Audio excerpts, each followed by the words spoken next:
In a major diplomatic and economic breakthrough, India and the United States have unveiled an interim framework towards a broader bilateral trade deal.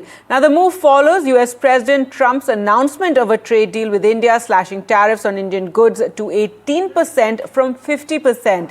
The interim agreement is expected to be formally signed by mid-March. The Congress, however, has hit out, saying many details are still unclear and that the deal is clearly tilted in favor of the United States.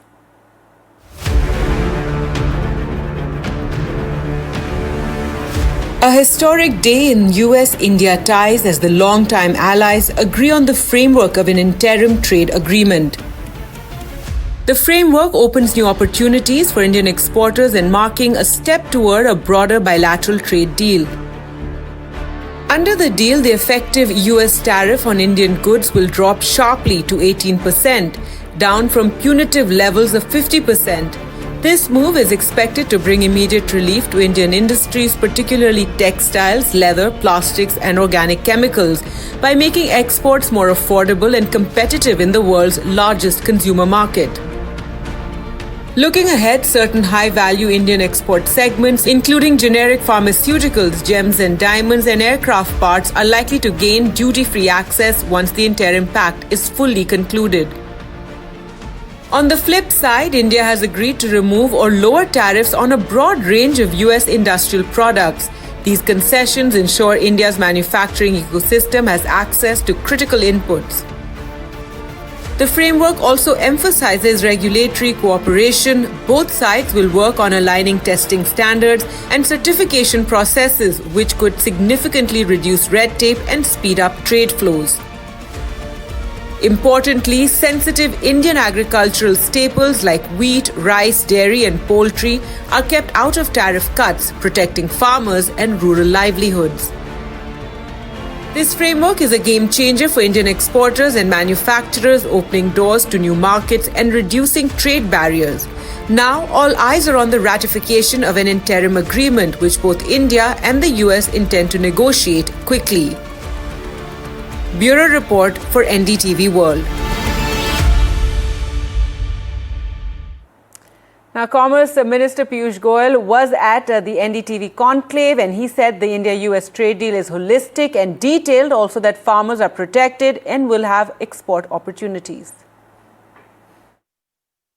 The United States and the President in DC were creating by saying the kind of things they were. It surely was a very stressful period for you. Not at all. I don't think with Prime Minister Narendra Modi ji holding our back, any of us has to worry. He ensures that the national interest prevails over everything else. He gives us the confidence to be able to negotiate from a position of strength. And he always encourages us, nation first, Bharat ke hitton ki raksha karna hamari jawabdari hai. And I'm delighted that all through the negotiations, we had Prime Minister Modi's guidance, his leadership, and I don't think we ever felt stressed at all. Irrespective, the Honorable Prime Minister Shri Narendra Modi and President Trump share very strong bonds. Also, the India deal is a very detailed, very elaborate exercise over the last 12 months. We were amongst the first to start negotiating. So our deal is very holistic, comprehensive and detailed. Many times deals have been announced which are frameworks without the detailing having been done. So in our case, all those details are also sorted out on paper and exchanged between the two sides. So it's a very robust deal, and typically how India works and how Prime Minister Modi works, full assurance that this will get implemented. I think it'll take us about a month and a half to do the documentation, and we should be on. Now, politics has erupted over the India-US trade deal. Opposition leaders from across parties have come out hitting out at the government, saying the deal is tilted heavily in the favor of the United States and it is not a win-win for India. The government is also being accused of not keeping the interests of farmers in mind. Now, hitting out at the opposition, Commerce Minister Piyush Goyal said that under the Congress rule, farmers were suffering due to bad policies. He also attacked the previous UPA and said the FTAs under UPA rule were with competitor nations. And he also assured that the new India-US trade deal will not hurt Indian farmers, that dairy producers or rural jobs will all be protected. He said the government has secured a tariff structure that protects the country's most sensitive food sectors while unlocking wider opportunities. But he didn't answer whether India will continue buying oil from Russia. Where is the fear? No, say Almost every farmer commodity which is made in India in good, respectable quantity, where we are not dependent on imports, has been kept out of this trade deal. Now, there are a few products which we have been importing for years and years, from the Congress time. I wish they had looked into the mirror and asked themselves why they had to import soya bean oil when they were in government. Why did they allow palm oil to come into India? And we know how harmful it is for the health also and in every respect. But it's Congress who has done this criminal and negligent act of allowing palm oil into the country and in a way making people so dependent on palm oil, which we are suffering. Our farmers are suffering. Things like mustard oil and all, which should otherwise have got a huge demand, suffer because of products that the Congress allowed to come in. Look at the philosophy of the negotiations of the Modi government versus the past. It's very important to understand which are the free trade agreements that the Congress party and the partners like DMK and Trinamool Congress and Samajwadi Party, this ilk of UPA or so-called India Alliance. What are the free trade agreements they did? I looked at the countries with which they did free trade agreements. The only two developed nations, only two, with which they did a free trade agreement was Japan and Korea. And the rest of the 30-odd countries with whom they did free trade agreements or preferential trade agreements were all our competitors, either LDCs or developing countries, just like us. So imagine in one of their trade deal, if they do give concessions to, in ASEAN agreement, they give concessions to Indonesia, Vietnam. They're actually shooting themselves in the foot. Okay. Whereas all of our agreements are with developed nations whom we complement, not compete with. So my only point is, understand the philosophy of this government and how it is going to help Bharat grow. I was listening to Piyush Goyal, the Commerce Minister, and he had this whole itemized list, and he says that this is the time to celebrate, and we have not done anything that will put the Indian farmer at a disadvantage. Then why is the Congress party opposing this? Good afternoon. First, let me start by saying that any trade deal is a good thing for India's economy.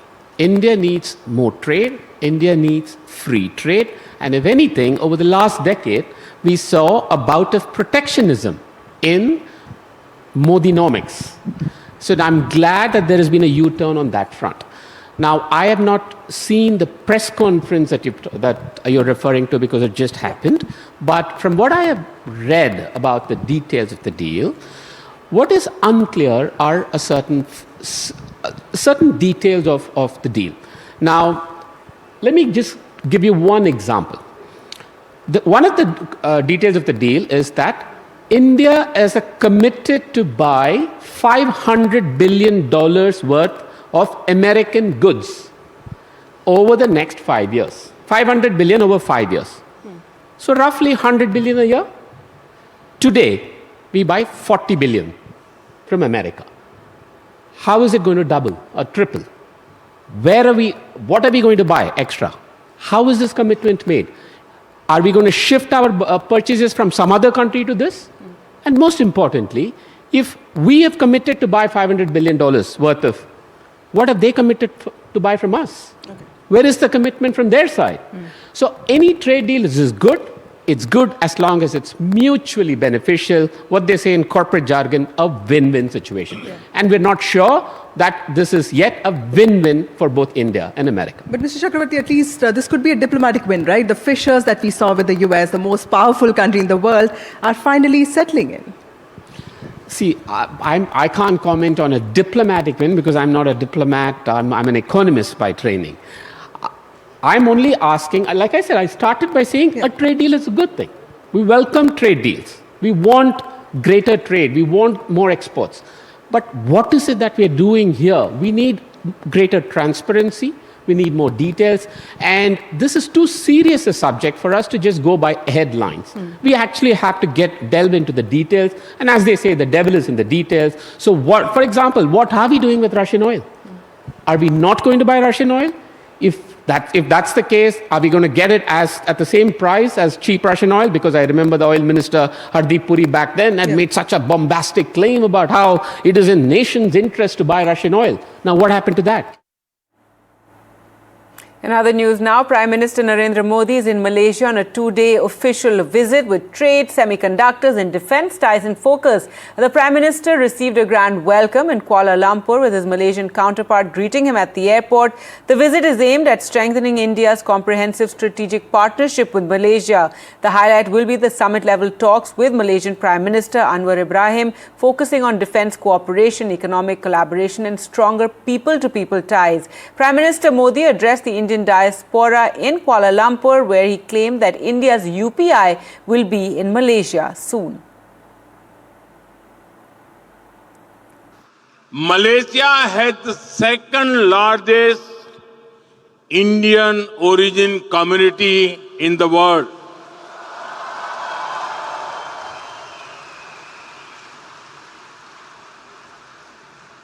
There is so much that connects Indian and Malaysian hearts. The exhibition that Prime Minister Anwar Ibrahim and I saw a short while ago shows this connection beautifully. You are living bridge that links us. You have connected Roti Chanai with the Malabar Parota, coconut, spices, and of course, Teh Tarik.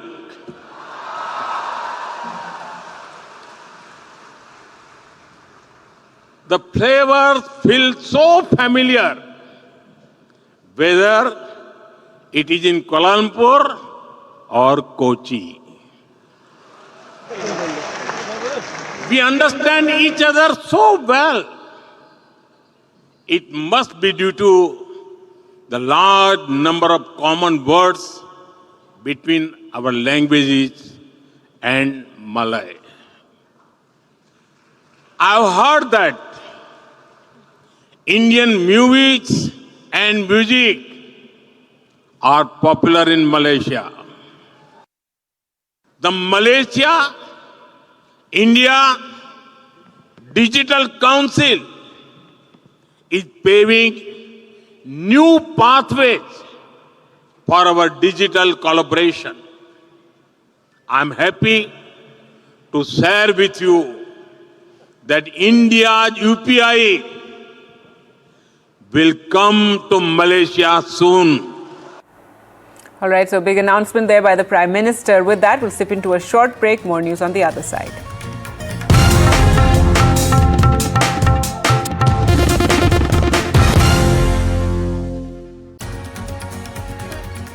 Welcome back. A 25-year-old private bank employee, Kamal Dhyani, was killed after his motorcycle plunged into a 17-foot pit dug by the Delhi Jal Board in West Delhi's Janakpuri late on Thursday night. Now, there's been a lot of outrage over this incident. Dhyani's brother, however, has alleged that the family did not receive any assistance despite approaching 6 police stations, and that they learned about his death only after calling his phone the next morning, which was answered by an official who informed them of the incident. The police are investigating these claims, while the family has alleged delayed action and suspects foul play. The DJB has stated the site was barricaded and has set up a committee to probe the incident. Now, according to the DCP West, Sharad Bhaskar, however, they've said during the investigation they found an eyewitness, Vipin Singh, who had seen the motorcycle fall into the hole. He informed the guard, who then told the contractor's worker, Yogesh, in fact, and Yogesh saw the victim and the motorcycle's headlight, and then he informed his boss, Rajesh Prajapati. But these people knew that someone had fallen there, but they didn't tell anyone. The DCP has said that all the culprits will be arrested.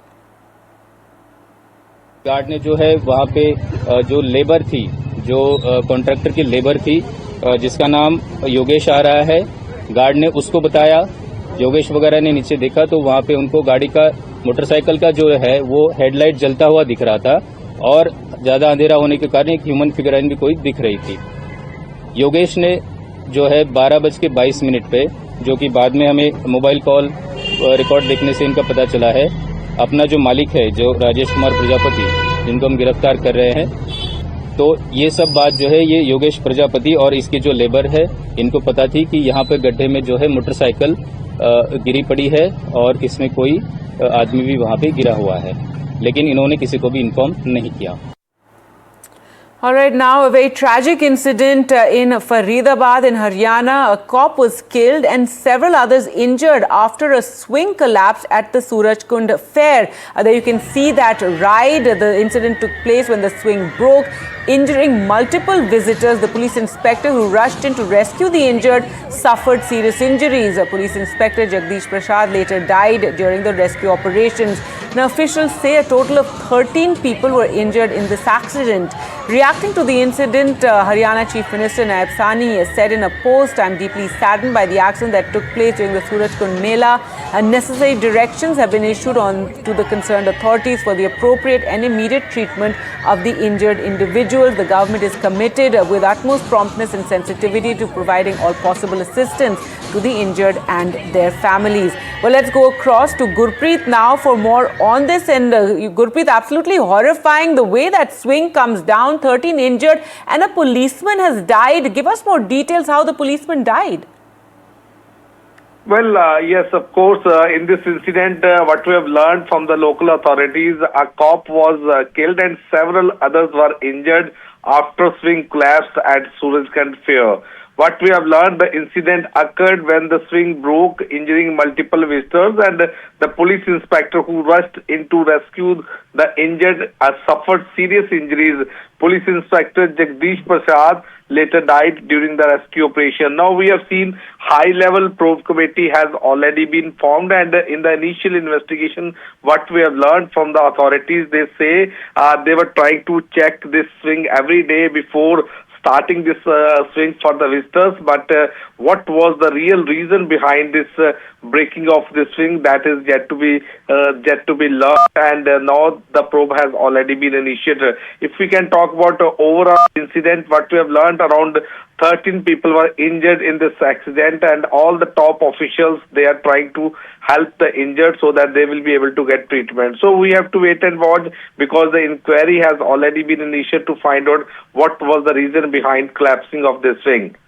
All right, Gurpreet, thanks so much for joining us. And clearly, once again, the focus on safety standards. As you can see, this was a dangerous ride, and it's shocking to see the manner in which it collapsed, and, saddening to learn that a policeman lost his life in the rescue operation. Well, that's it from me for the moment. Time for us to slip into a short break. News and updates continue right here on NDTV.